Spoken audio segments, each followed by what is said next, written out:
For all those times you stood by me, for all the truth that you made me see, for all the joy you brought to my life, for all the wrong that you made right, for every dream you made come true, for all the love I found in you, I'll be forever thankful, baby.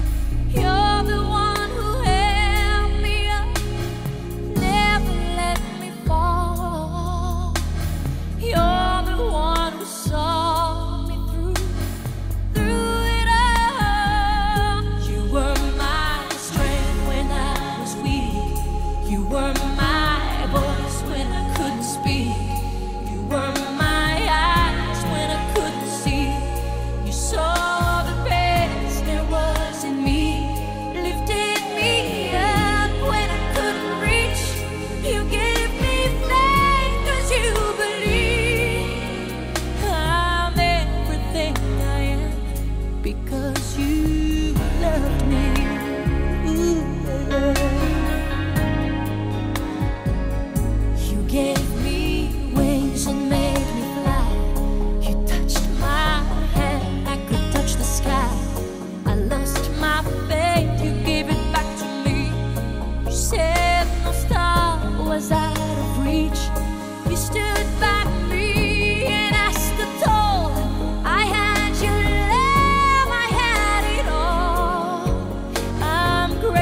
reaches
to the highest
Ko himi, himi kamata ake dau whiohi, mo e dau mohono sila, mo whakata apui, ai kaunga mea maari o pongpong koen, ko kore ke mo mea ke o lunga ke dau hiwa, i he ono nge au, hongo fulu maa hiwa o himi, ono taha hiwa, o kore ke mo mea ke o lunga ke dau hiwa.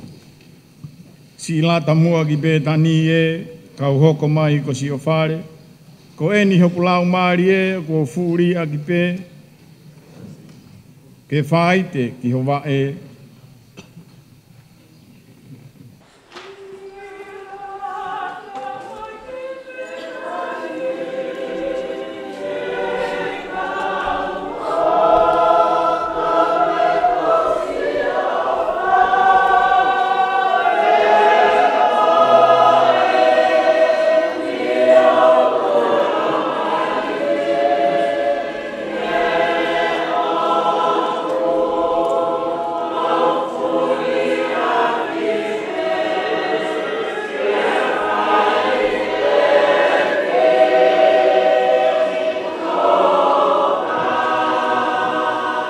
Ke kāma ki hoku loto ke Fai'aho ni mea maau, kata ko eni e kupoto ke tariha ke hanoto ai mea nai teu māku.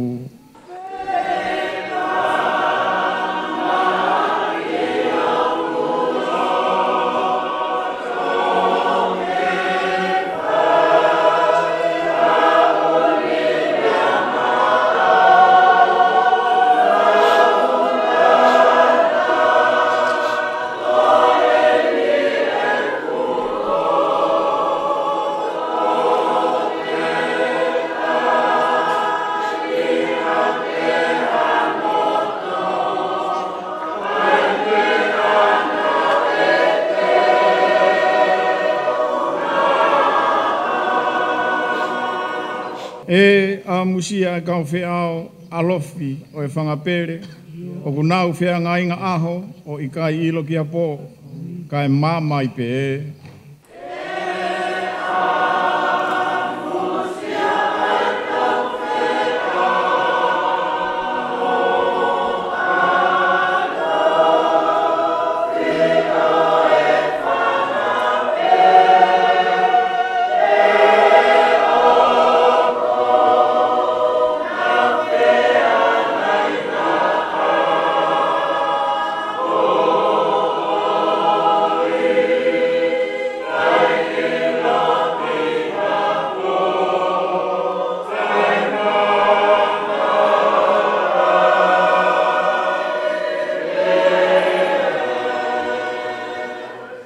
Mari e anofo loto a, kau whi loto whare ia. Ke usi o tonu fofonga, a vea ai loto kua to oa, o hanga kia kita.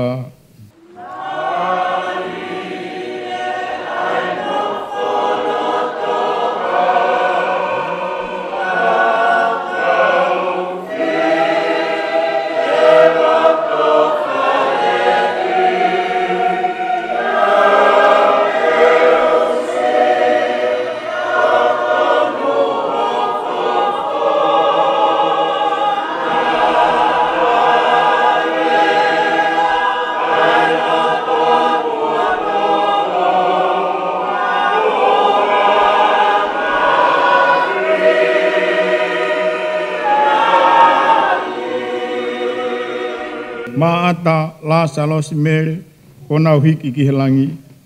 Ko lonto ke awhi pe, ki a te au o lau pehe, ko si o pe tani.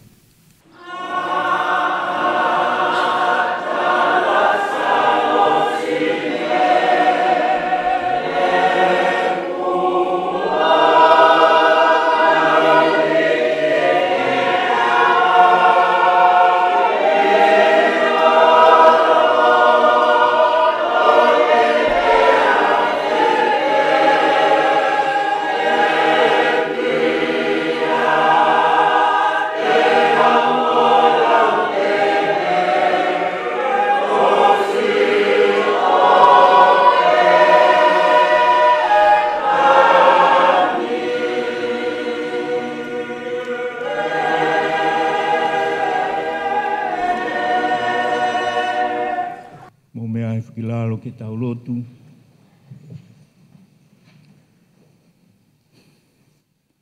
E o tua mafi. Ai awhiona. Koe o tua pe e taha. I he langi mo mamani. Mo lolo whanua. Koe tupuanga koe o e me ako toa pe. He koko ia ai ulua ki.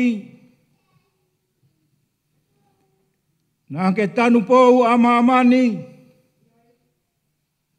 He funga o i whinangalo maoni oni o e a Fiona. E koe kamata anga koe. Pea koe ngata anga. A ho a Fio. He mea kotoa pe. Hataha ke whakamalo ia. Ai o tua mo tamai ho mau eiki ko sisu kalaisi. E ko ia pe ai alo tof pe taha o e a Fiona. Nā ke whakaha i aki e mooni e ofa ho a Fio. Ki he whahinga o tangata. A ene peki a lolotonga. O kumau ke anu he angahala. Pena ke ha musiki mau tolu. Me he wanu oi mate. Ke whakamo oni pe ki ho a Fio mo ho folofola. I he kamata anga. Tau ngau hi tangata o whakatatau ki ho tauanga. Pea ke whakatatau ki ho imisi. Ko imisi o e a Fiona. Ko e maoni oni. Ko e maoni oni he maoni oni ange whau. Pea te mautu mei whee ke whai halotu ki hea whiona. E koe o tua aho a whio ko tokai maananga. Te eki te maupua ki halea mei ho mau ki poko ngutuni. Kua toka a whio ia he a whiona. O kumau i heni mo loto whakawhetai. Mo e whiawhia lahi ki ho a whio e o tua mafi mafi. Ka ko e mau tamai, ko e tamai fungani alofa. Ke whakahoko e mea na toka tutu uni e hea whiona, te mehe kamata anga. He nā ke ngauhi ai tangata, mei hefu ai kerekene.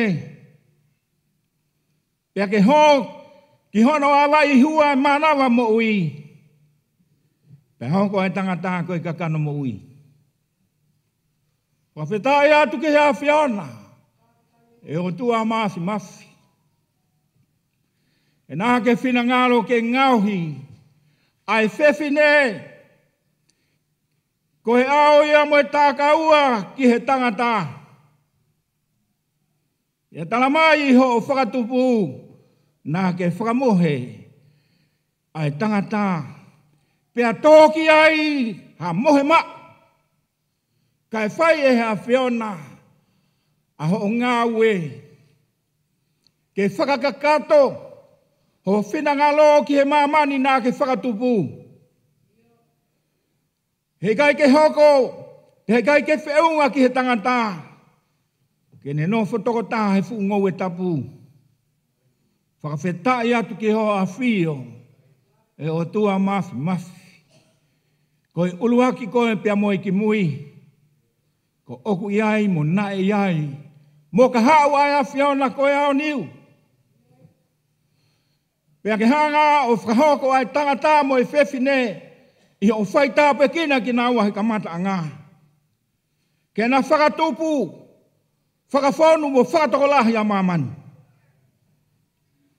Pea tēnā pūre ke hei kautahi, ki he manupuna o e ata, mo e mea mo ui kotoa pe o he whunga o whanua.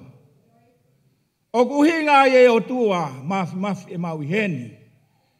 I he lotonga o e a whiona, o kunonu kuheni ho kakai, kunau au kau mai, pea me i potu kehe kehe, i he whanuani e ki. Ke mau kau ngā whakawhetai atu ki ho a whio, mau kau ngā whiawhia, mau kau ngā whamo oni, ke he whotu ma oni ai a whiona, pea me he kilua. O pehe mau hanga hake ki ho a whio, i he hoa ni e o tua mafi mafi. Ko hui koe loto taha tangatani mo e whewhine.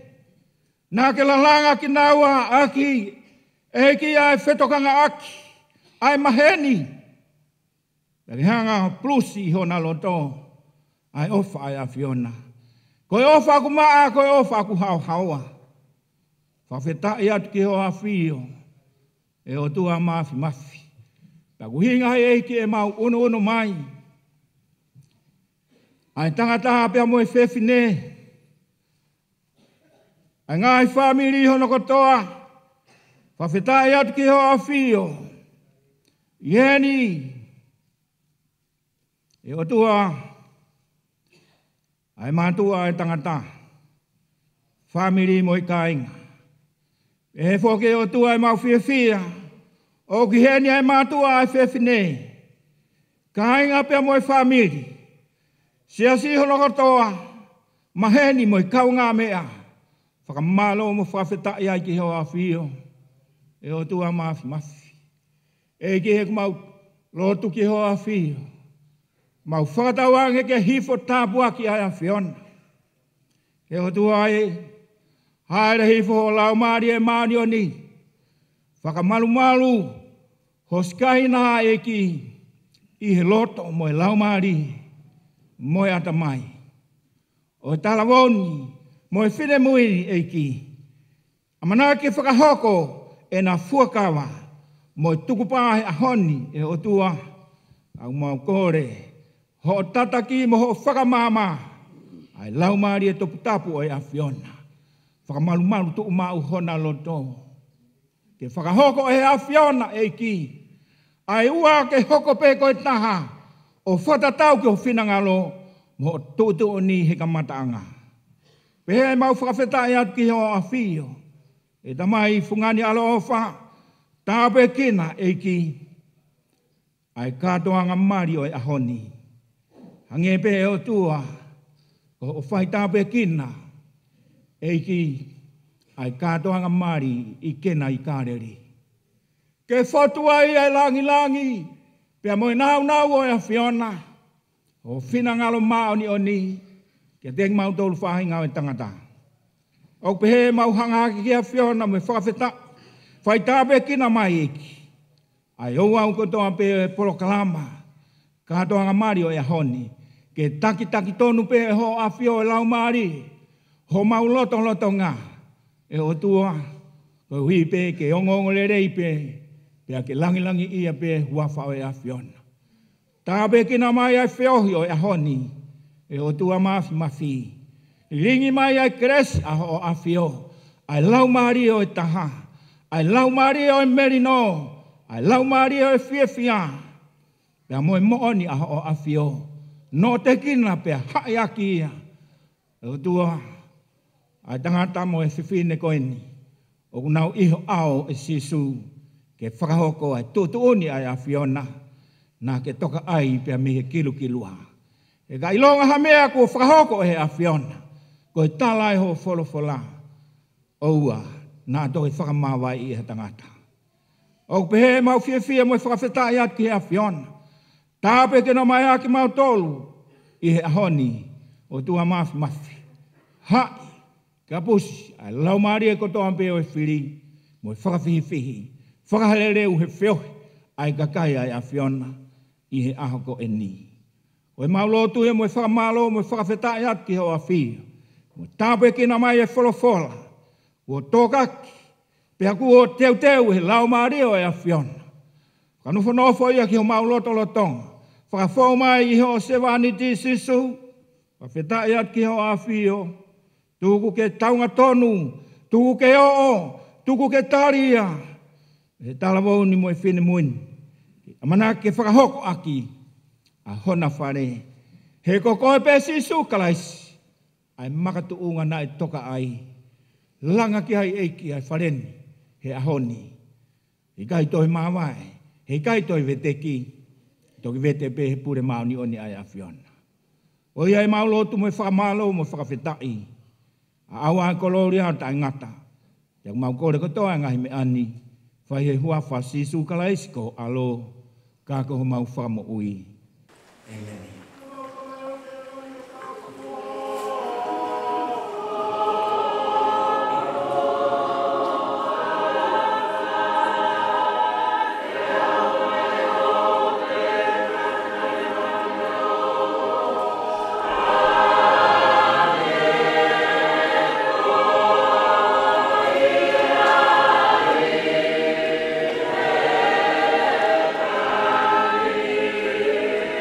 Yeah.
Wetamari I hau koe.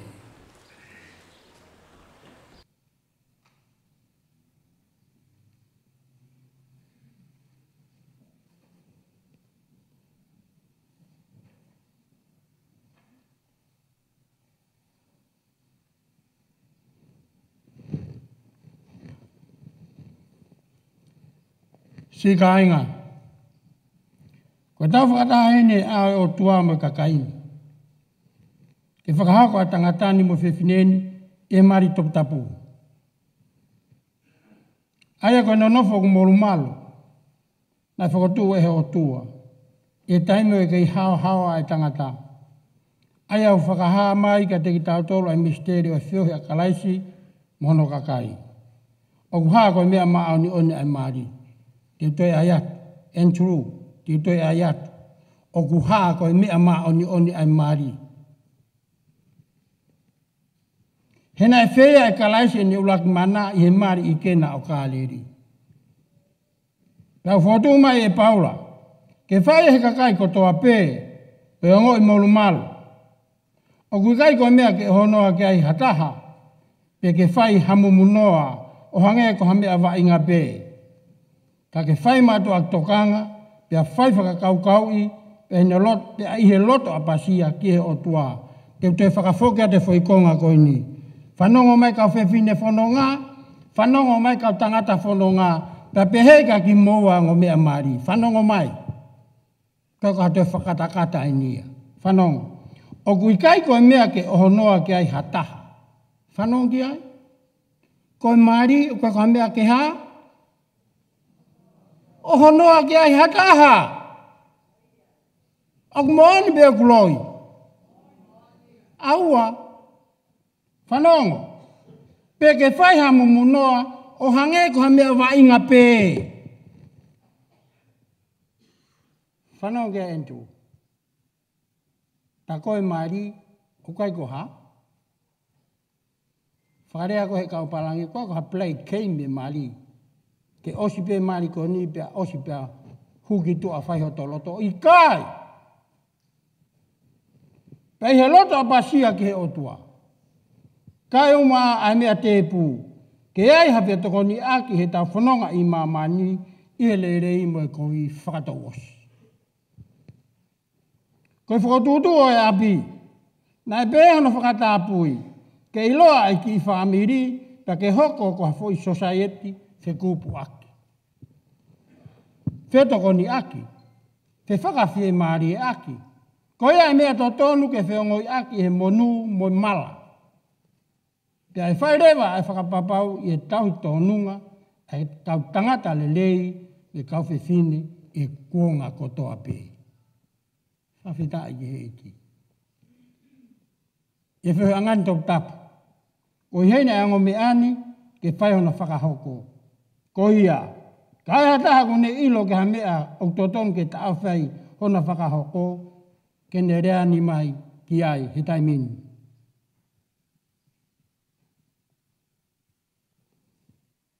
Pēka I kai, longo pe ke ta ngata. Whanong? Ko tutunia e o tu. Aisea Andrew Tafuna, pea pehe ki a Okalini, Kalini, Piutau. O kou whaamu, mo whare ki mua whakatou osi. Hange ko ha motari he aha koia e taimi, ko tatala e ngai mea fufu I homo loto. Koia, ka pao ke hatahi a te ki mua ku ilo ke hamea ku totonu, ke taofia e whakahoko ki mua I he mari, ka kene whakahama I rewa.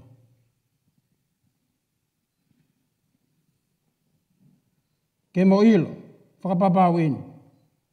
Ko toko lahe a whahenga ko whakahoko e tangata, ta e kaua e o tua. Pea kui kai na whakahoko ia e o tua. Pea kai halau e na mari, ke whakalao I e fofonga a e o tua. Whanongi e?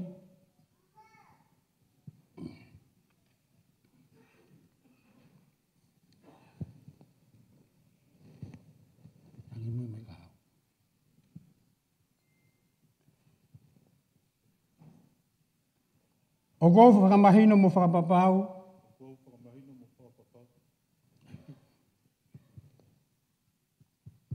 Ai au kai te lawe i ha mea whakalao.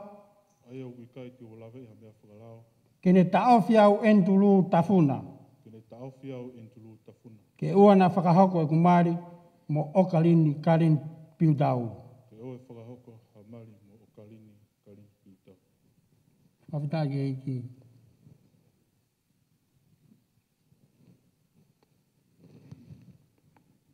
O kou whakamahino mo whakapapau. O kua whakamahino mo whakapapau. Ai au kai te lawe i ha mea whakalao. Kene taofiau Okalini karen piutau. Kene taofiau Okalini karen piutau. Ke ua na whakahoko e kumari mo entulu tafuna. Ke o tene whakahoko ai kumari mo entulu tafuna.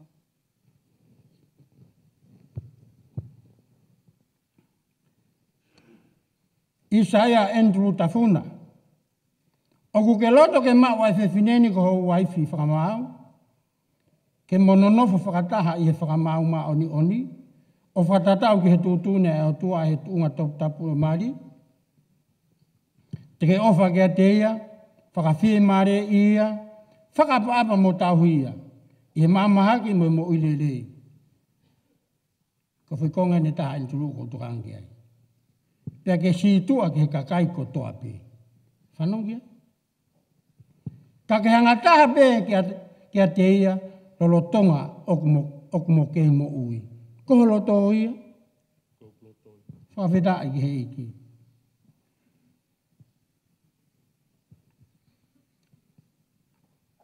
Okalini karen piutau. Oku ke loto ke maua tangatani ko huse pāniti whakamau. Ke mononofo whakataha i whakamau maa oni oni. O whakatatau ki he tūtūne e o tua i he tunga tapu e mari. Te ke ofa ki a te ia, whakawhie mari e ia, whakaapa mo tahu ia. I mamahaki mo uile rei. Te ke siitua ki he kakai ko toa pe. Te ke siitua ki he kakai ko toa pe.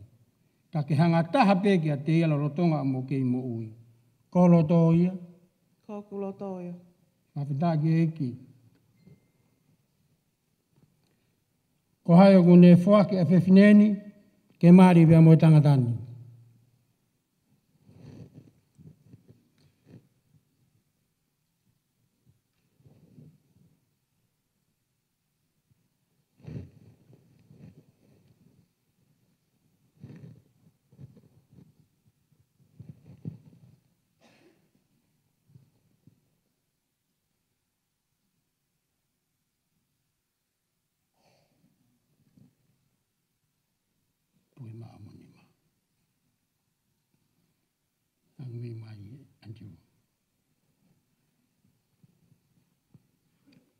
Ko au Aisea entulu tafuna. O kou omi koe Okalini karen piutau. I he ao e kau whakamo o nini. Ke hoko ko hoku waifi. Whakamau. E ahoni pia Fiema'u ai pe. I he lelei moe kovi. I he maumea moe masiva. I he mahaki moe mo uilelei. Te ofa mo tauhi koe. Ka ua ke whakamawai ki taua e he mate. O whatatau ki he tūtūne e o tua.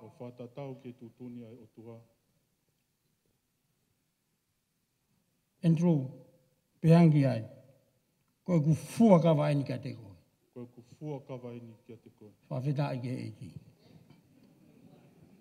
Angi ki a...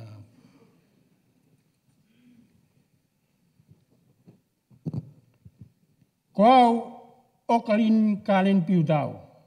Ko au Okalini karen piutau. Ko omi koe e Aisea entulu tafuna. Ko omi koe Aisea entulu tafuna. I ao e kau whakamo o nini. E ao e kau whakamoni. Ke hoko ko kuhuse pāniti. Ke hoko ko hoku huse pāniti. Whakamau. Whakamau. He ahoni pia Fiema'u ai pe. I he ahoni Fiema'u ai pe. I he lelei mo kovi. I he lelei mo kovi. I he maumea mo masiva. I he maumea mo masiwa. I he mahaki mo mo lelei. I he mahaki mo lelei. Te ofa mo tahu koe. Te ofa mo tau hikoe. Ka ua ki whakamāwai ki taua e he mate. Kai oa ki whakamawai ki taua e he mate. O whatatau ki he tūtūne e o tua. O whakatatau ki he tūtuoni ai o tua. Okalini, te hanga enturu. Ko e ku fua ka vaini kia te koe. Ko e kufua kawa e ni kia te koe. Whawhita i ke eki. Tore wā moni mā. Mo tūru tui mai ki moa. Mo tūru tui mai ki moa.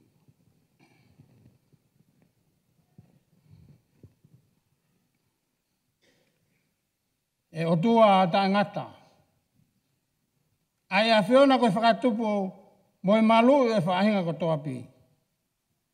Ai a whiona koe matawai o i keresi whakalau maari e. Ai a whiona koe whaiaka o mo i ta ngata. Ke whoake mai hata apuaki ki hongo se vani tini. Andrew Peheka Okalini. Ai a kumau Korea e huafa, ho huafa. Ke na tau whakamāto ato ai whuakawa mo COVID-19 kua na whai. Ke na tau whakamāto ato ai whuakawa mo COVID-19 kua na whai. Pea ke nofo mau ai ofa hao hawa. Mo nonga whakataha mo ki naua. Pea ke na mo uio whelawe mo ngahi tūtūni i a sisu kalaisi. Ko mau eki. Amen.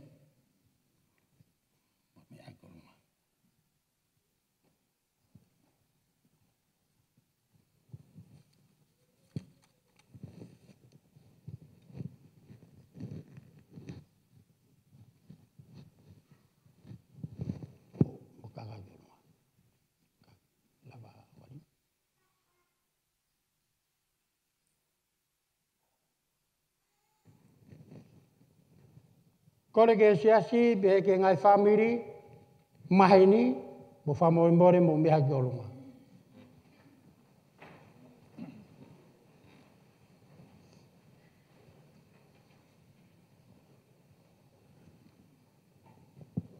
Ko ki nau tolu ko whakahoko he o tua, ke ua na whakamāwae e ha tangata. Te utoi ai atu. Ko ki nau tolu ko whakahoko e he o tua, ke ua na whakamāwae e ha tangata.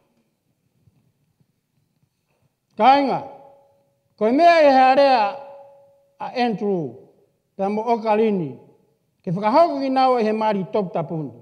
Pea kona whakapapau ia i he ao o tua mo i kakaini. Pea kona whakamooni ki ai, i he whaki mai, mo tari oi mama. Pea ina whepū ke aki hona ni mā. Pea ko ia, o whakaha, koe hup se pāniti, mo i waifi ki naua, e wafa i tamai, mo i alo, mo i lau maari e maani onu. Whawhitai ki eiki.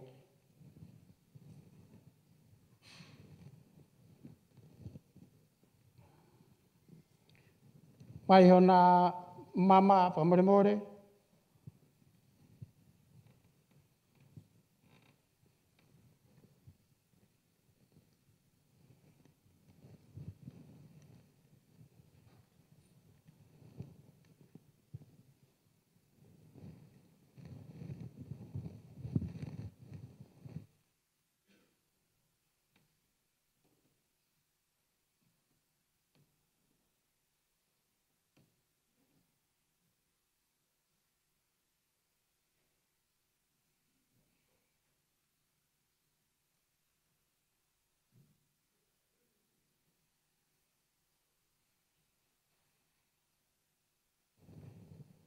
Ke tāpua ki mai ai mamani. E wafa i tamai, o alo, o lau maari e maoni oni.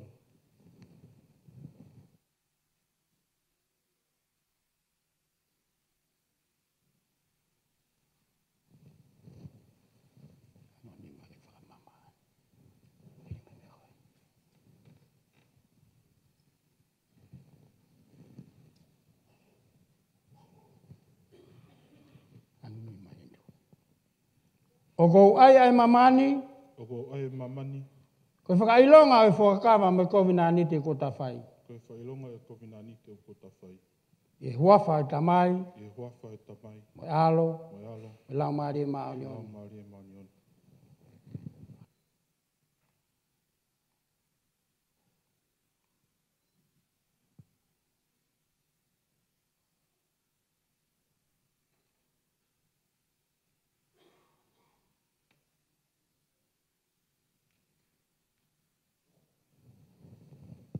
Tāpua ki mai ai mamani. E huafa e tamai. Mo alo. Me lau maari e maoni oni.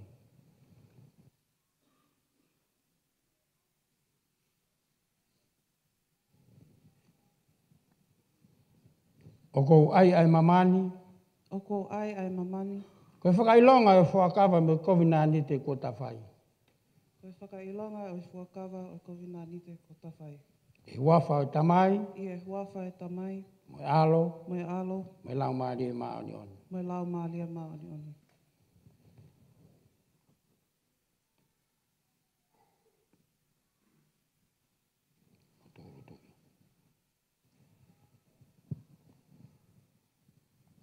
Ke tau lotu.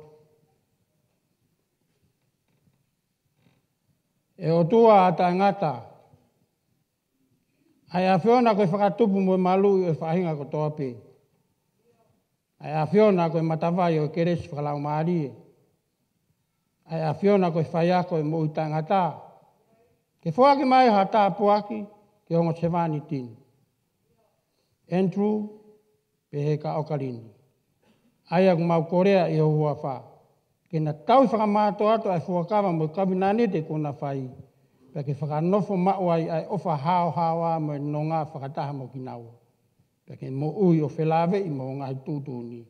Ia sisu kalaisi ko mau eti. Amen. Kataki mo mea i whakilalo.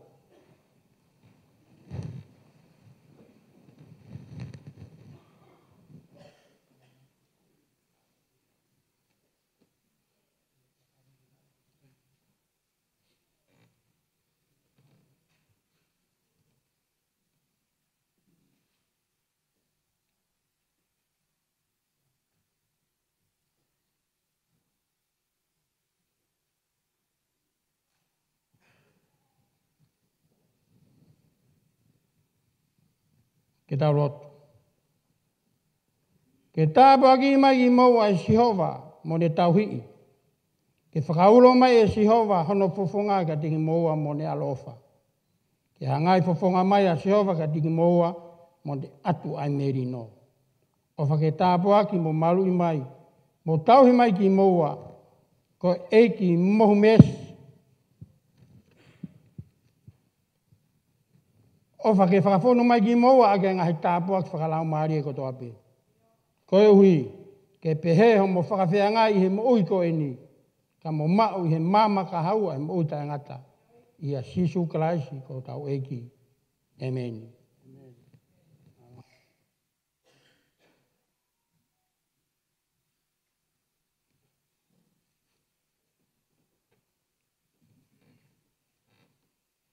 Okalini hanga ka. Entro. To e veiri o Okalini kamo wheel.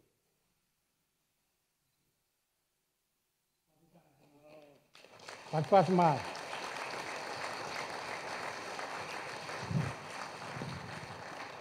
Ko tai mene whai whakamoni. Ko ratu ke hiwa pe ko e hiwa siasi. Mo whai me pēa hiwa. Ka e whai whakamoni. I te bire koe. Ta hiri te waia. Ta whokatu e ke tau konga whakaosi. Malo a wito.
your prayers from up above. All we need is just the two of us. My dreams came true because of you.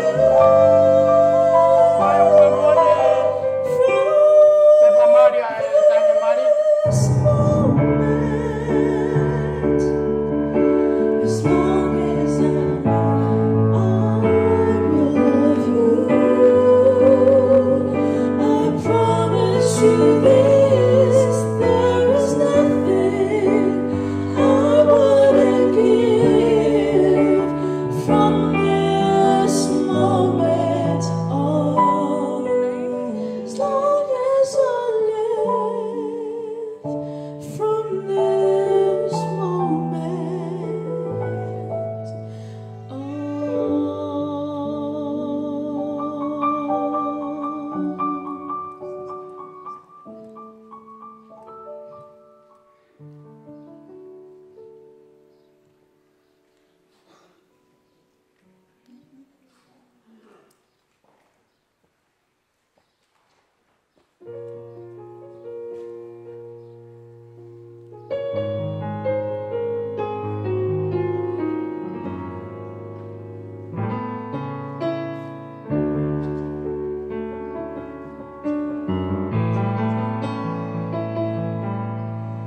This is my desire, to honor you,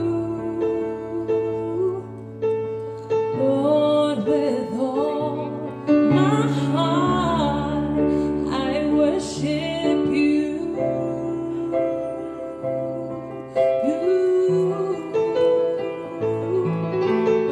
All I have within me, I give you praise, and all that I adore is in you. Yes, Lord, you. Lord, I give you my heart, I give you my soul. I live for you alone. Every breath that I take, every moment I'm awake, Lord, have your ways in me.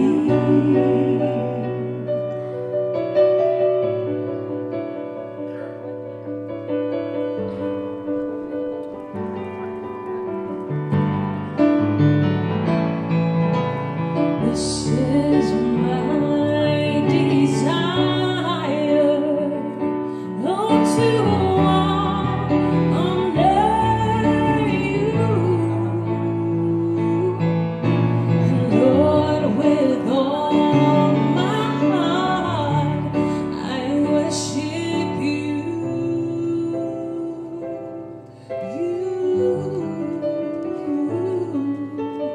All I have within me, I give you praise, Lord, with all my heart.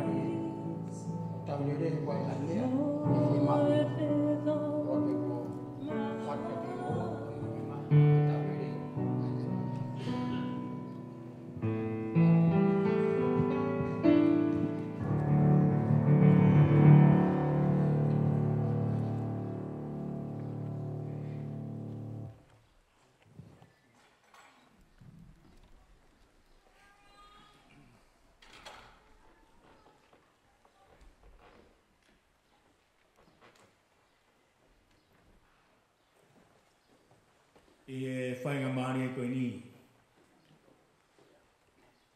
Kore atu koe taimia ke maua e sakameniki. Ai mo mea maari ke sila ia ki naua. E lau maari e topu tapu e otua. Koia o kore atu. More te teo mai ki he tau sakalameni ti. Hango mea mari. O kore atu he ongo whamiri. Tau toko tolo mai. He ongo whamiri o tangata. Andrew. E foki ki a Okalini. E nao. Mea mai. I he sakalameni ti. Whatapu ia ki. Hango mea mari e hono.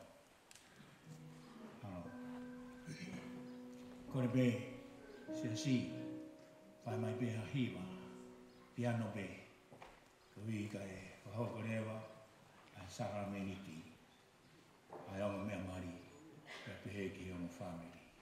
Mahalo. I he bō e ongo he, na whai e sisu a Sakaramenti tok tapu. I he ni kawa ko. Nani fora ke te nau tolu. Ina tāpua ki e mā, te moi waine. Ko hi ke whamanatu aki, ai fu ofa, ai otua, ane whaki mai no alo ki mamani. Kene hoko mai, wau ki he kolosi, ke whelau lau ia i na mo'ui, ene mo'ui. Ko hi pe ka lawa, o tau whātau atai na whahinga o tangata, ka mehe ang hana. O ia o tau iheni, o hongo mea mari, e tau whapapau, e tau whamaoni he awa e o tua. O sila ai aki naua, ai Sakarameni tok tapu ai eiki, i he hoa koen. Andrew, kama Aisea. O mo tūrutui he awa e o tua. E hongo whamiri, Ia siasi ka inga mo maheni ko toa pe. He ao e o tua. Ke ma ai ma. Ko e taipe ia ki he sino ko tau eiki ko sisu kalaisi.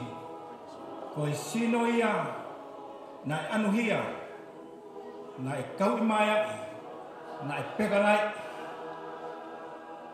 Na e aiki ai ai kalauni talatala. Nai tuki ake e whao honongo ni mama honongo vai. Nai haka i hono wakawaka. E so te alo maa aki hono tau. O whoa e wakawaka. E mafte fua eiki ko sisu kalaisi. Ai atu ne ui angi ki moa he honi. Ke whamooni ki he mea. E wholwhola aki e o tua mi ka matanga. Ke whahoko ki moa ki he mari toku tapu. Rohi, ke lalanga whamiri o e ki, homo lotong. Ko ia o tau iheni, ka moe o whamiri, ke tāri a Sakarameni tok tapu ai e ki. I hono sino, kore he wafa sisu kalaisi, to en Andrew, ama Aisea, pehe ke o whamiri. To oia i tui. Koe taipe ia i sino o tau eiki ko sisu kalaisi. Mau ia, pia ke whakalau loto ki ai. O hai ki moua. O whotu ki moua ki makatunga. Ko kalaisi i hono sino. I ka ingata pe hono sino. Ka hono tataa. Taipe ia. O i waine koeni. To ai waine. Talago pe mo fine moi. Hoko ki mo wa o tua ya honi. Hoko ai wa ko taha be na isu holoki e sisu. I he kolosi kare ware. Na mahai ua te tau tempare me orunga ki lama. I kai to ia hasiu o i kai to ia sentaire. Taha be ia klais. Ruaine ena tofatu. He ofa ata pe ai o tua.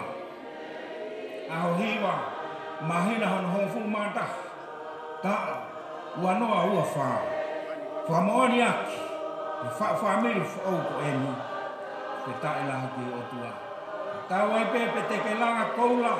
Siriwa, makamahu inga. Akau, musia pe bebe. Ka.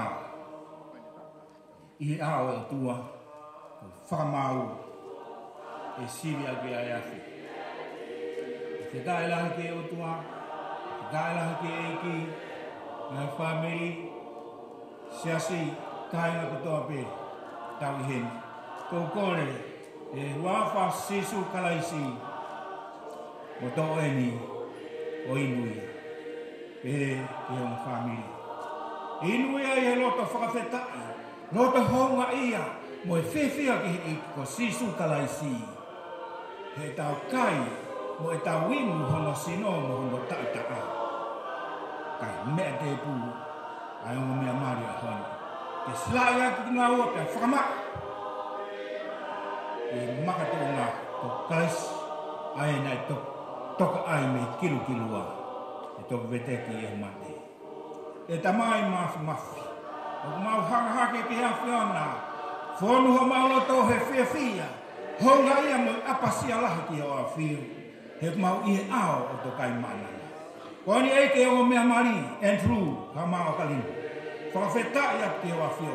Kua ke whakahoko, e na lotu, e na amanaki, e o tua mafi. Ke hoko ai wā koe tahape. Pepe ke hongo whamiri, se hongo whaiwhikau, i he hongo whamiri mo i kāinga. Eiki, tūnu tui iho ao o tua. Tāpua ki i mai. Pea ke silaia e ho awhio, e laumare maari on. Toki vete pe eki. I he pure, mo e maa ai awhio. Tāpua ke na mai Andrew, a maa Okalini. Pe ke hongo whamiri. E o tua, o iai maulotu mo e whawhetai lahi, ki ho awhio, i a Kraisi su, ka koho mau whamuui. Amen.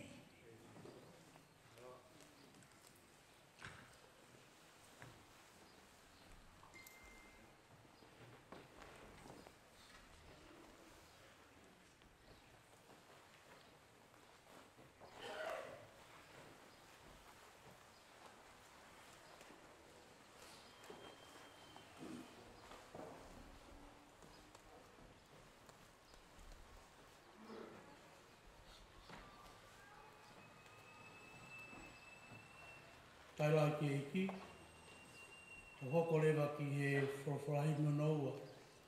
I wau maranga i oe no mea mari. Ka hire imi. Whahoko mai he tangata mari. Lau mai a Efeso wahi nima.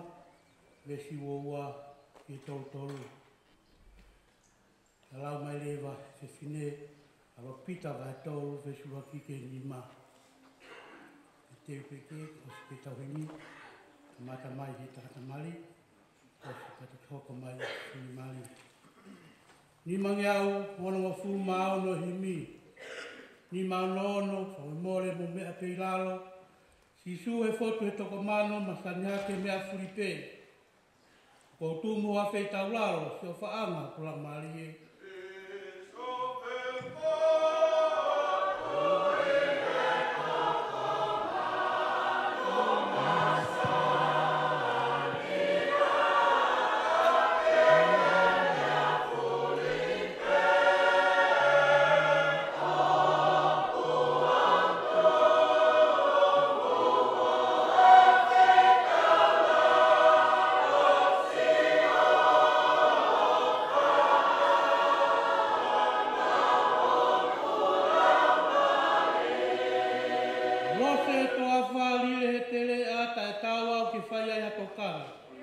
Kana ke ilo pe vahena, filia mau whaanga.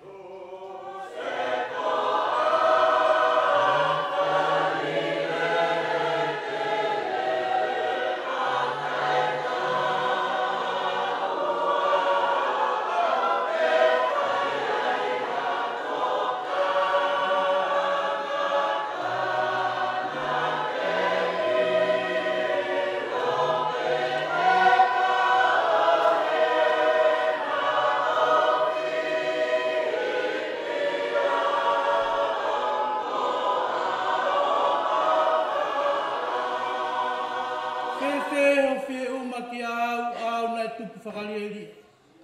O ala mata pe alau, i kurupe e kumana ia.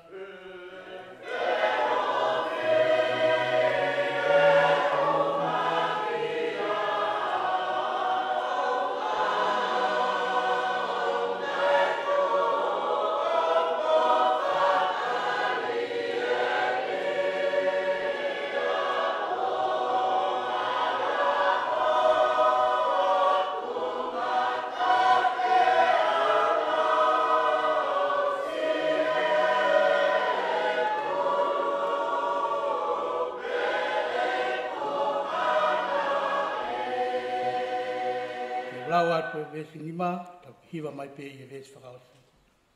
Ko hai e lau e o whanifungani a misteri tau mama o atu. Ko e polo iau a tonai o kuia pia o nau. E sisu tō alo toni o oku sila i ke o ahua mea ke. Ke mate mo mo uipe mo o, mo nofu ai pe si o tai mere.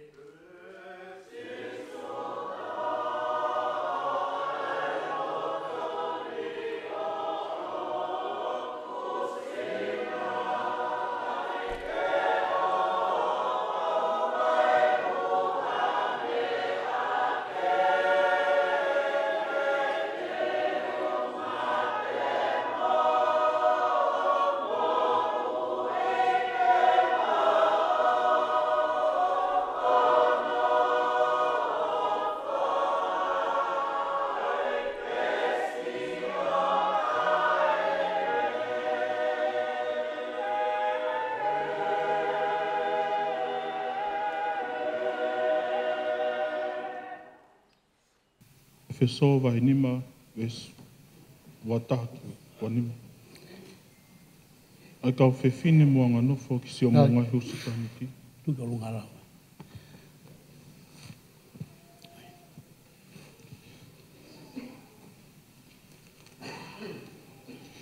Feso vai nima ves wataki wanima.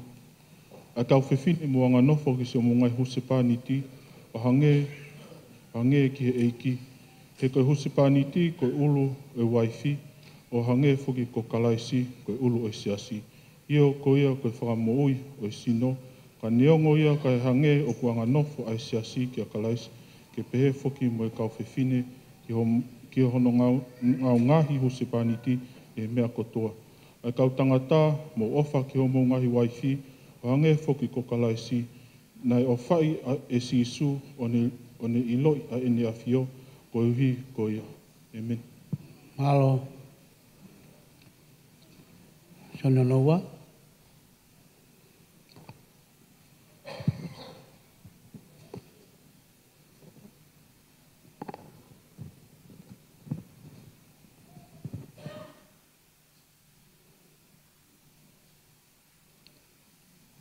E tulu, tua puke mai kaka e lau o hoa, koe a ngai e mea. Mo staha e taini.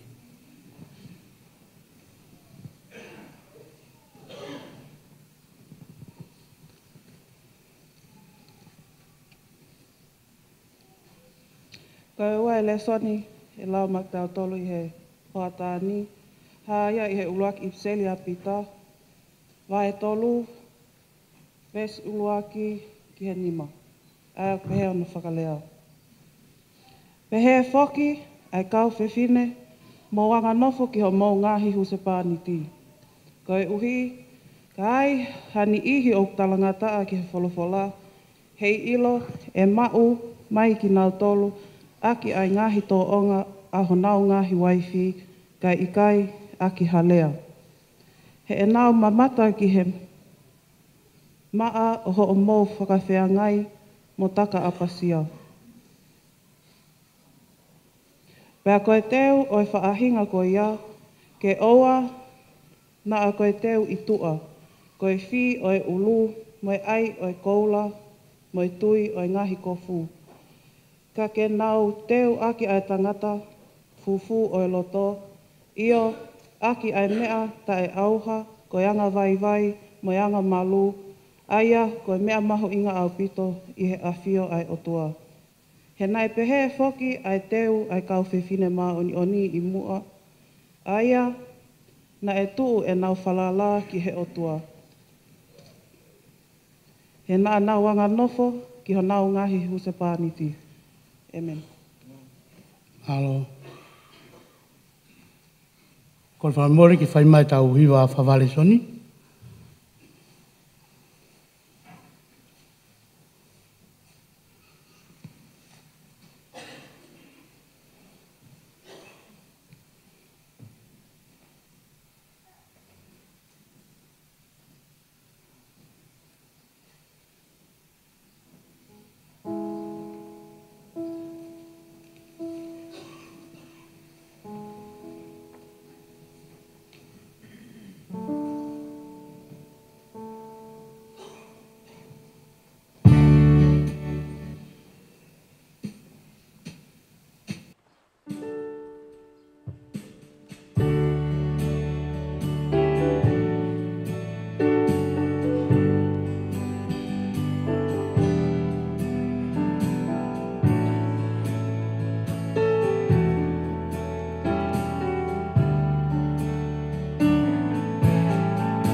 Dai lai gi e whakalangilangi o tua whai e kauhiwa. O kore koe re soni hono wā, whanau pe kau lau at pe. Tohi e no hiki e apostolo kosperi e sione wahe wā, pēwe vesi uloa ki i hono nima. Ai au pe ni hono wharea. Pe i hono tolu o e aho, na e whai hata ane i kena i kāreri. E ko iai ai whae a sisu, Pea na e tala foki e taane ke si isu, pea ki he ne kau ako. Pea kua si au aine, pea rea kia si isu e he ne whae o pehe. O kui kai ha tau aine, pea folfola si isu ki ai. Pe fine, koe hao, koho hao, ko te eki hoko hok taimi. Pea rea e he ne whae ki he kau se vaniti. Ne ongo pe koe ha mea, tene tala ke te mou tolu, mou whai. He tāpa ki e he eiki ne folfola ha mao tau ngā hilau maari.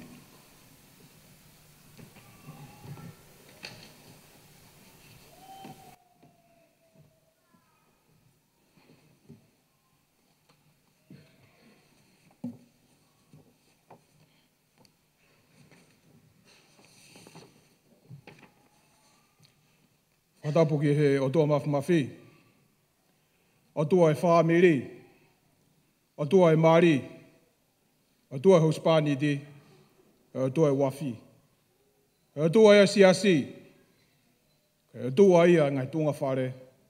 O tua e Tonga. O tua e tau kātoanga e hakoen. Tau mua e ki whaoha e whai e hakoen. Tau whakpe langilangi ki o tua toko tahape. Tau whonga ia e ne ofa. Ange ko hiwa Māori ko tau toku whanong ki ai.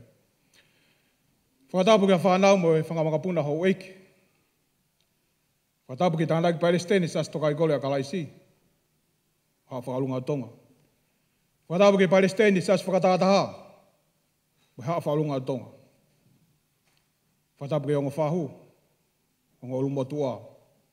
Ke whare ha matapure. Whataimelo. Iguola. Malaloi. He ta whaaki Okalini. Whare matapure, kau atoa, tui vai hoi, tau whare tapu, ta whaaki o tamsi maria inturu. Whatapu ke ongo mātua, whai vikau, lasinga piu tau, whai tolu whatu, piu tau, ka mui whamiri. Ongo mātua, tamsi mari, whatapu, whai vikau, sena funi ta funa, los mani ta funa, whai toinga whamiri. Te whakatau mawahepe, ke whare whoo ko taulanga. Aisea en turu tafuna. Okalini, Karen, piutau tafuna. It is my great privilege and honor to be part in witnessing this godly marriage and celebrate. For your all information, this is my first time ever to preach at a wedding. It's not easy. The preparation process toward this moment is not that easy. I was asking the Lord, Heavenly Father, give me the right message, give me the experience, so I can stand in front of you all and preach the good news of Jesus Christ. And whatever message the Lord have in depth in my heart, I believe that is the message for this newly wedding couple and to us all. Not only today, but today, tomorrow, and forever. I whauha aho koin, ko fufua malangan ha Māori, kātoanga Māori. Pe aia Māori fu whonu, fu tokolahi whau e fu Māori koini. He ngahi Māori anga maheni, apisias tokai kore a kalaisi.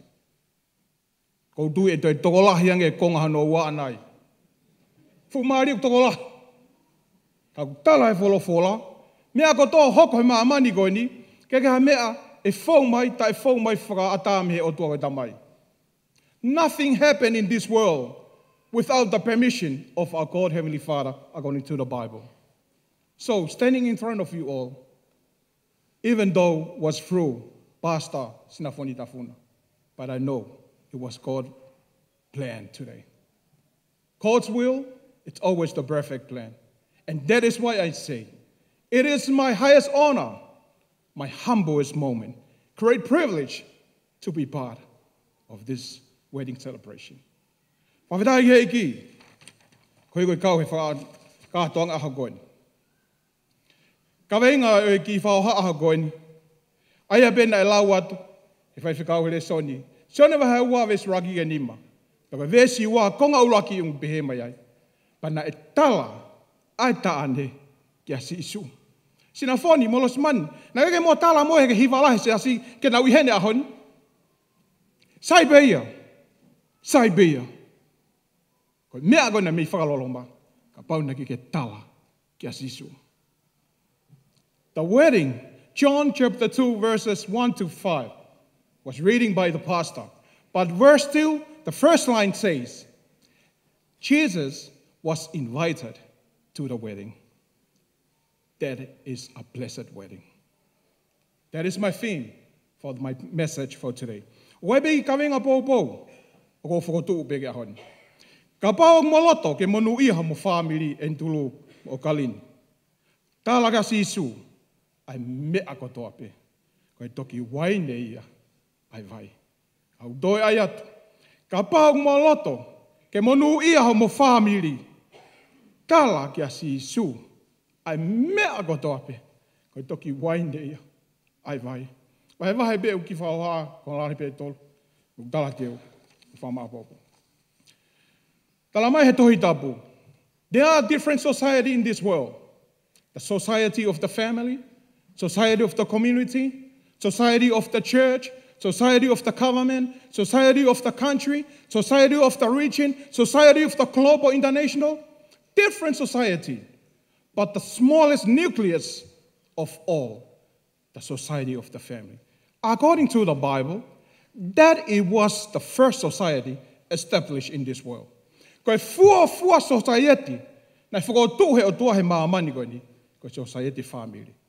Na keke siwa atamaya ki matau, whakafofa whakamon man totolo. Whakafofa man lalata koe oi vao. Whakafofa man umpuna ata. Me atahi oi o se ni, pia toi sio ke pure anga akau, panepe, o tua, o rewange. Mai moha ku waifi, mai moha ku mari, hange koe lego tau whaafanogo ai, koe haa mea whaogo ko atamai a tama. Kai ke ilo e a tama koe haa mea koe mari koe haa nofu whaamiri mamani. O tua pe ia mi langi, o se ene ngahi, ai kalauni mea whakatupuko a tama he ano ono, pani toi peheang. Te toi oange mo e whewhine. Koe fua langa ia e whare, i e palani pa e o tua. Na ke kau e tangata ia, koe palani e marine hau mi olunga. Koe palani rerei, whakaukau rerei. Kau e mari a koe. Koe mea koe mari. Hange koe mea nei tau whakamamawhai, e whaiwhikau ene nei. E ni aiko ka entulu, rea pehe. To emphasize ke pehe. Okalini, rea ka entulu o pehe. To aio whakamamawhai ke pehe. He koe langa whaamiri, koe mea ia naua. Koe mea asina foni malosimani. Koe mea la singa pia mo wa, hufanga whakatapu. Koe mea ia koe mo au. Koe mari, koe mea ai o tua. Ja koe uhinga ia, e tau fia he kawenga aho ni. Jesus was invited to the wedding at Kenakalili. That is the blessed hope. That is why we believe this wedding, it's blessed. It's blessed. It's heavenly blessed. It's godly blessed. He tau whakawhei mai, a tui ngahi tui. Whanu ane aho ni, na kake uhinga muhau e aho ni nei o tupukoso peko muhau. Onga nai whakawhei e ndulu ene ta whaaki. Okalini ene ta whaaki. Pea whanongo pe ni ihi he o pe hau. Whanongo pe ni ihi e konga ua anai hau. Ka koe whakamamafa e aho koe ni, Jesus was invited to the wedding, pe koe guest of honor mai noi. Wai rea kau pālangi upehe, whakatapu ki unseen guest. O wai whakawhakalangi, but we can't see him. Rea whakatapu e kau pālangi upehe, whakatapu ke silent listener. O kui heni peto whātoko ta whakalangi, kau kui ke rea mai ia, whalongolongo pēr. Ko iai, o kulongolongo o tua fu kātonga mare a koe. O kai ke uhinga ia, koe ongo tamaiki kok tau heni a honi, koe whānau e ongo whaiwhekau. Tok tānaki mai pe mo ia ia. Ka koe monu ia mare a koe ni. Jesus was invited to the wedding. Fofua mana si Isu, kātoa e mana ni manoa a si Isu, ne whahe māmani koe ni. Koe hae uhinga. The first miracle of Jesus Christ in this world. It was not walking on water. It was not raising the dead. It was not healing the sickness. But why he chose? The first miracle of Jesus Christ in this world was performed in the wedding. gathering of a family. Why? Kau tau tui ko talang tau mui la do fina galpo to. Yo talang mai be to hitapu. The book of Revelation. Na ha ula ka si su ko lami, ke kumi ko mo au ke fambo ui. Ko ha wono wa si su, e ha ko tui, ko fuka mau, ke tau te ai e ka kai ta etara si su, pan hanga whakatata. Ai ko ha si su ko tui, ka taimi ta tau, talang mai he to hitapu, e ha wa si su ko e kita ane. Ki ha o mari, ko tahine mari. Ko hai tahine mari. Ko koe po ke tara si su. Fepe funga waka o ke iai. Jesus first come to this world. He came as a lamb to save the lost sheep. Jesus will come back again as the king. As he will be judge this world. For those who never accepted Jesus Christ, hell, there is the punishment. For those who listen to the word of God and believe the crucifixion, burial, and resurrection of Jesus Christ, those are hawasisu ko krumia, heavenly krum, hawasisu ketaane. Ufanongo ke mahu inga me ko mari ka inga tonga. Kamata society uruaki ko mari, ko family. Fofu amana sisu ko mari, ko family. Ko whaka osio mamani, ko mari, ko family. O maunga ia o tua family, toko e vete mari. O maunga ia ai o tua family, e ko mea tua. Hange ko whakalawe nai sio he o tua ka atama. Na keke kore atama, keke ilo atama mea ko hoa, ko mari, ha moha. O tua ko ne society si tahan. Ka ko society mahu inga tahan. Whamore mori teria na olo. O e mori atu pe lasinga. Ko tuiru ke mea i pego na ke ihe funga waka pe pa ako lawe nga mare. Ka ke sia si fai mea alo. Pe o mau tupa ko mau tolo mau wa fe pe mau toli e ta ko ya. Ka ko palome se te ke o ho tolo pau pe ke ho pe ta ka ta ko. Poini ula ke malanga. Sione wa he ua ko vesi raki ke nima. Te wat pe mea no no wen. Nai tala e mari kia sisu. Nai tono no e mari. Ko tono no e mari na ke pe he ko tono no si e koloa. Si e mea toko ni. Pe ko te haha mea hanga maheni o tau whai mea koe kātoanga mari. Ko mea pek tau iro talano ke wholofola. Ko tono no he mari koe talange e mere. Whae sisu. Sisu. Pose e waine. E kautia koe whakasiu kātoanga. Ko mea koe waine e symbolize mea koe mohu moe mahu. Ke iaha waine he kātoanga whakasiu. O kum kātoanga ngari eikia. Tau e lange kātoanga. O kai koe uhinga koe konāhu whanga whakatapu. Ka koe asipe waine ai. Ka pau e ose waine. O teke ose kātonga mari. E ta e ori. E whoki mamahi o ngō mea mari. E ongo tuunga whare. Ka inga o whate nau whoki ta e ori. Ka koe beange rewa. Na whetapa koa mere mo sisu. E koe hau hinga mere. O teke hoko hoku taimi. Ka keke te tarea te mere e ka sisu. Ka hangat pia mere ke kau se waniti. O whai pe mea talate tangata. Whai pe mea talate sisu. Entulu, ke ila tala noa koe ai vesi. O kui kai koe vaipe. It was not just water that Jesus performed, the first miracle, to transform the water into wine.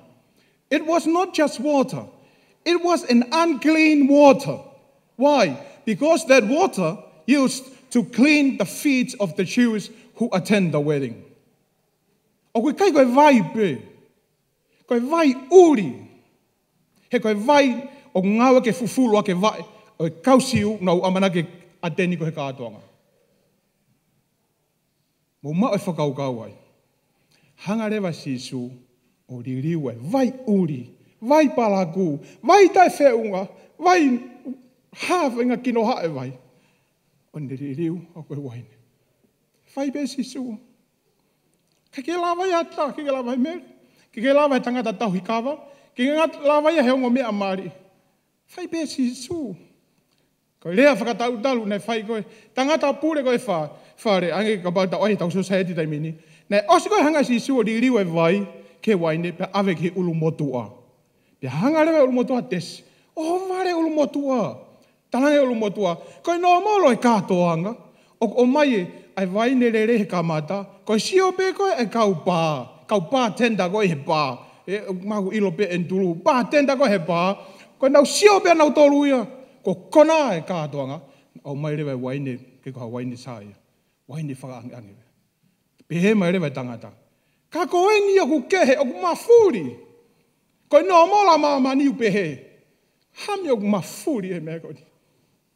This is a different strategy. Why? Normally we use just the best wine at the beginning. And when they see that many of the attendants are drunk, they give not the best wine. But this one is different. This strategy is different. Ne talangi rewa. Avere fa ulumotua ke tangata mari. Kung talanoan ke talanoy ke nakarere. Hangare fa ulumotua angi tangata mari pani ayahi pena famon. Mani. We. Ifo. E koe waine fisi mua. Family. Tok lava besisu. Kai ke lava ia hata. Ke transform me upalaku. Ke fo'o. Lava besisu. En dulu. Okalini. Malo mo whawhea sisu e marikoni. Neo mo pe toko lahi. Mea mai whahu. Ulu motua. Ongo tunga whare. Kupfe kau aki. Hapana ke mo whawhea sisu. Ke tau amanak dele to ke whare. But the most blessed hope of this wedding, you guys invited Christ. Tau pas ka toki ai.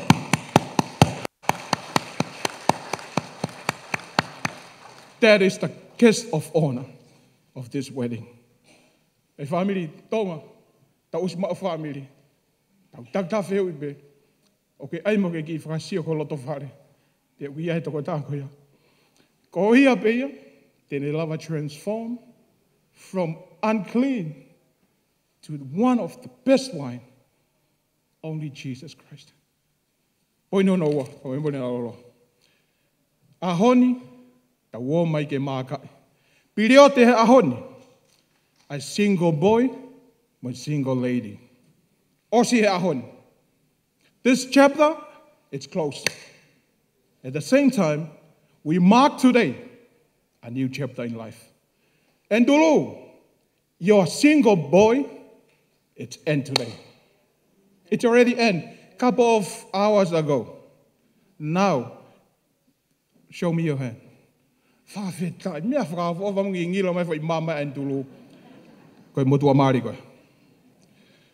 Transform from a single boy to a husband. Transform from a single lady to a wife. Back to my first point. Only who can do the transformation?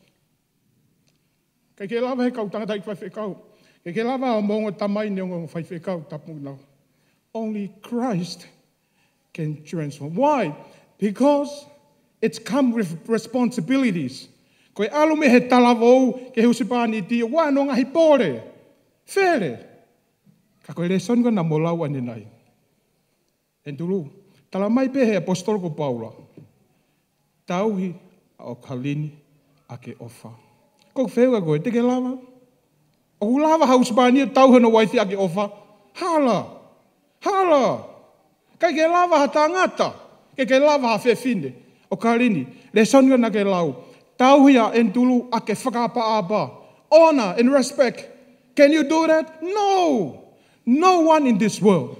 That's why Apostle Paul says, Philippians 4:13, I can only do anything with Christ who strengthened me.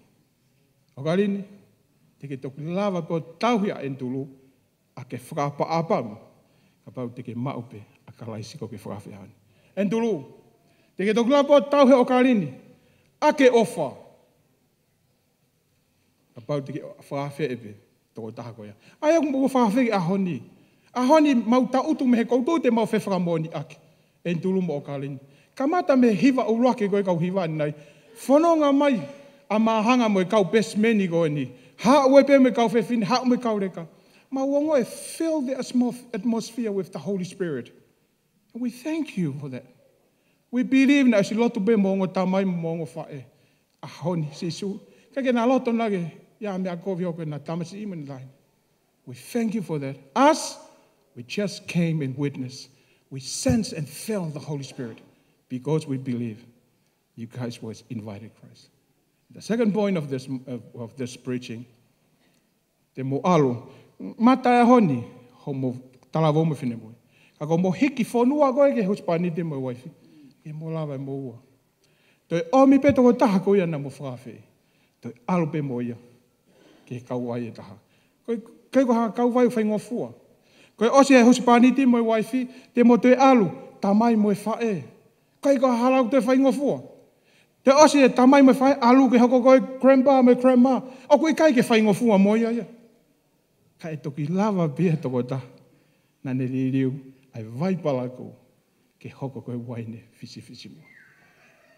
Ko ngā whakaosi umalanga. E ko usia tu kamata tūre mohe mai, e kauri mātu aia i hena whamewani. Biko i ropu nau teringa very ke wholofola e o tua. Whakaosi, my last point for today. Ia sione wahe ua vesnima, ai nei lawa tua ne nai. E koe rea pēni nei whai e mere. Osi koe tarange mere, sisu, no e waine. Hange sisu, mere. Pe koe ai ke haa. O te ke hoko taimi. Kei ke toi tāria ta mere ka sisu. Kai hangarewa mere kau se vaniti. Kau se vaniti. Koe hape mea tene tala atu. Mo whai pea. My last point for today. John chapter 2 verse 5 says, when Mary asked Jesus to please complete the wine because the wine it's insufficient. Ran out. And Jesus said, "O te ke hoko taimi." Ako me be ke te tare te mere ki ai. Ka talang be mere to the servant. Mary told the servants, "Whatever he says, just do it." Osmani, wae, ko tu e tau whanu whakaosi. Atulo be me ongo whai whekau. Lasinga, sinafoni. E tau mea ofa fungan pen ka naua. En tulu, Okalini, just do what Jesus says. Mahalo e oa te whamilia paanga, saipeia. Mahalo oa te whamilia koloa, saipeia. Mahalo e ai a te whamilia mahamo me alere, saipeia. Oa te whamilia ha moe ha. Koe ki whakatangi e ki whaoha aoni. En tulu, Okalini, just do what Jesus says. And you will know that from where? From the Bible. Read the Bible every day. It will guide you, direct you to your final destination, which is heaven. It's a final destination. Wedding life is not an easy life. You thought, oh, wedding, and you guys thought, oh, it's an easy ride. No. Laue punake, sisu, ka fauki tua, hoku waka, ao pike waka ua. He koe potu tahi koe e nofo mari, o wae peau tu pukos, o wae peau ta ane, o wae peau whakafoki wha, ao pe ke waka ua. Aonga pea tau kei he wholau e mo ui. E koe toko taha koia, e toko taha pe koia, and they transform the water into wine. Whakamao bo. Ne monu ia, e mari kena kāreri, e ne whakawhi ki ai, asi Isu. Koe whehui be ia en turu mo kwarin, te ria pena kuhalang mau, na mo whakawhi asi Isu. Na mo whakawhi mo whahu, mo ulu tua, uia heni mo ni ihi, ka matakari ke, ha umeni, whehui ahoni, na mo whakawhi asi Isu. Tuki ot pētari, ake e kusio me ko ngoi mo tui. O tui. Ko whamalo atu. Homo whakakau au, ke umata mea tau whaiwa. He mare, na iaia eki. Hoko atu mo ia. Mo hoko atu mo si Isu. Ko hi ko i whoate no whamari. Kai ki hame ia smooth. It's rough. Anga koe puna kai whakapuna. O are pe ko kamata asika kong ao, wai ki turbulence. Tau ki he. Pau piki a mea pihe ia. Kamana tu ya konaki koe na mo lau e vesene nai. Te ke tauhi Okalini, a endulu aki ai whakapa. Endulu te ke tauhi a Okalini, ake ofa. Ke lava e moa. Tau o mai pe Tangata ko ia ko sisu guys. Hoko ko mo ia dago. Pia ko that is our blessed hope. He ka whanongai maaman ko ni. Ka venga ki whaoha ne whahoko atu. Pena e tala whoki. Ai tāne kia sisu. I ka venga bobo. Ka bau moloto ke manu iha mo family. Tala ka sisu. Ai mea ko toa pe. Ko toki waine ia. Ai vai. Amen.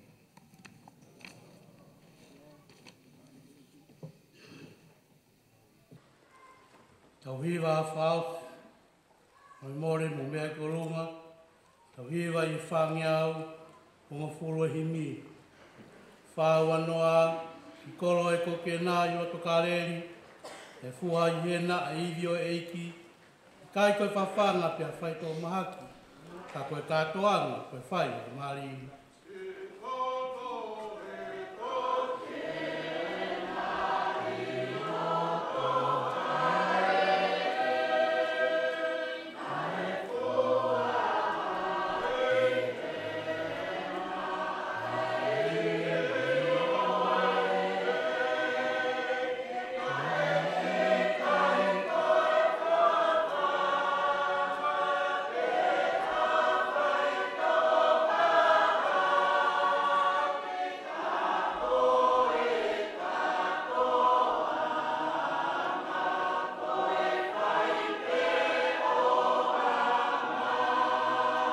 Hono I kai maari e ai ngawe nane whai, I liwa e wai ke waine ke whatata aki, he koe tūtūni ke whai lei ai maari, ko kehe ai mo ui, ko waine pe ai wai.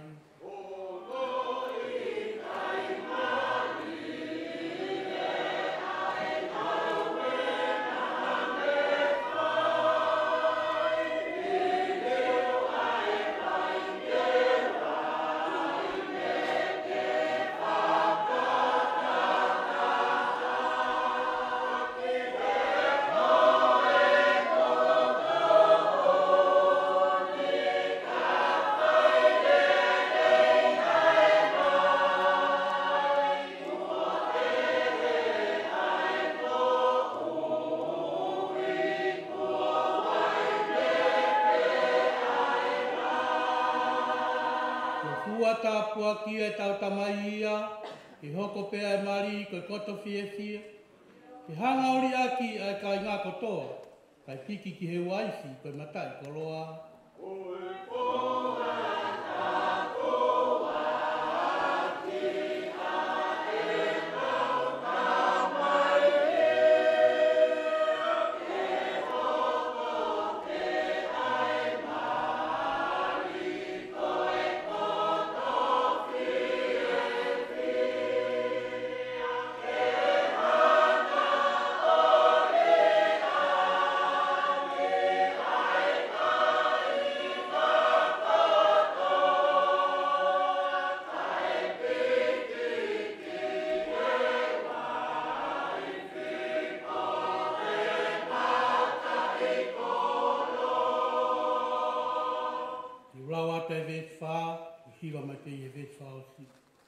Eiki ko maloto tau katoanga mua, tau koe nono fo whawhainga fua, I longa masiwa ke whakai me ilangu, ke mau a sia ke waine pe ai vai.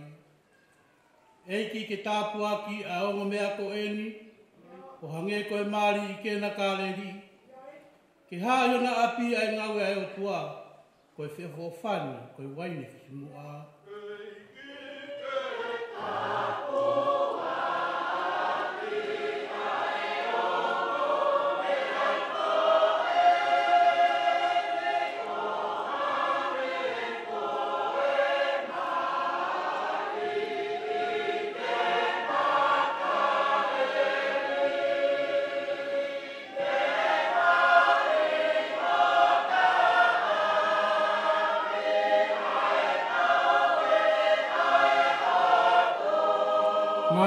Malo aiki.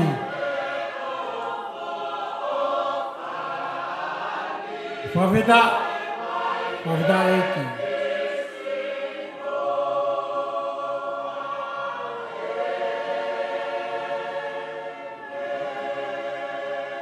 O mea I whilang ki ta whaos. Tāpua ki mai eiki. Tāpua ki mai. Langa whare fo o ko Fai'aho tamai kini. Ke mōri pē mea ku mau whanau ki ai. O ai vete e tangata. Toki vete pē he mate. Toki vete pē he mate. Ko mau tara e o tua. Ke lava ia e hata. Ko mea pē ke mau whai koe mau tano fua pē ke whekau e o mai. Ki mea koe nina kore ki o a whio. Ke o tamai kini. Ke hefu mai la maria ma anone hawa fo tāpua. Yang mau whamon kia e ki a koe. Whamaloa te mea kotoa pē. Mau whamaloa pē ki mea kotoa pē. Mea i ku mau loto ai mo kore ka. Tāpua ki mai whamiri koe. Tāpua ki mai whamiri o tahine. Te ke whamiri o tangata. Ke mau luta pe he keresa awa whio mau pē. E ku mau au mai ka kuonga. Ngau e mea katoa pai. He whenga e tangata ke mau tui ke mea kumaho nau nima, mo mea unau whakakau ki ana. I kai. Mau whalala pe ki toa whio. He ko koe pe ma whei e mea katoa pai. Whanonga anga ku mau whai. Pea koe mea ki mau hanga toa. Tāpua mai. Mau whio whahe ako ni ke ose ni mau konga urua ki. E te mau hokat ki holo ke konga hono ua. Ko konga ki whaingata. Ka tokoni bea awa whio pukipuki. Wha mau whakalotu lahi. Kei kuna e mea kotoa pi. I ni ma mawhi awa awhi. Pea ka ke eso tau e ko sisu klaisi. Mo ofa lahi a tau o tua. Tāpua mai e ke whamiri whauni. Enturu. Pe he karini. O whamiri. Siasi. Mahini. O nau tolu kotoa pe nau lama mai e hua koe. Tui mau whia pe ko mea toka whina ngara o awhio. Whia, ia te toi ai atu. Whia. Ia sisu kalaisi ko alo, ko koho mau whamu ui. Amen.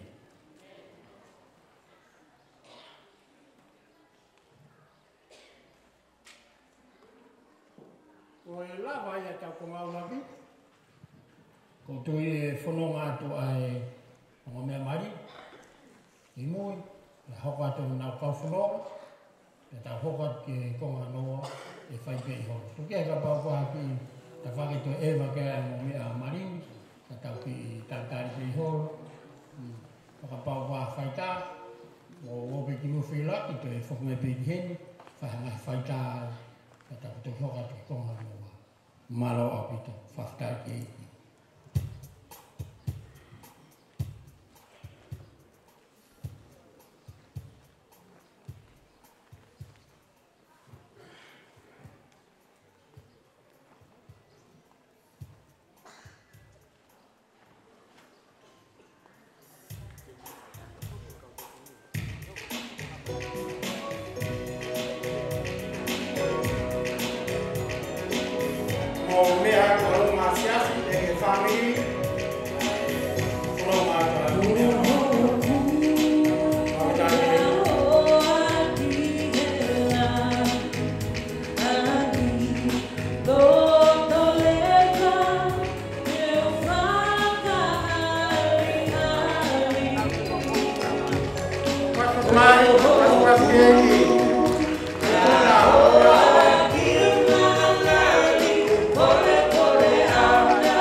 Mas